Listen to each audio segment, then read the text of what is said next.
Praise the lord. ఒక క్రైస్తవ machinery గురించి క్లుప్తంగా కొన్ని విషయాలు.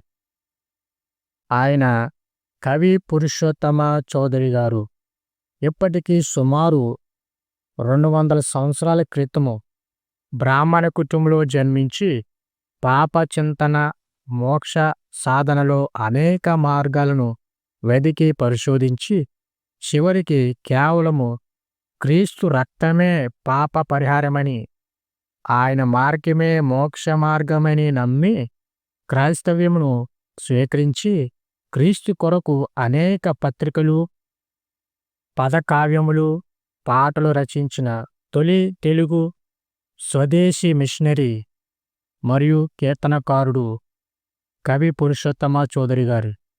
ఈయన రచించిన కీర్తనలు ఇప్పటికీ సువార్త యాత్రలో ఆత్మీయతను పంచుతున్నాయి. క్రీస్తు కొరకు సమస్తమును పెంటగా ఎంచి భారతదేశంలో మరి ముఖ్యంగా ఆంధ్రప్రదేశ్ ప్రాంతాల్లో కాలినడకన సువార్తను అందించిన సువార్త యోధుడు మన కవి పురుషోత్తమ చౌదరి గారు.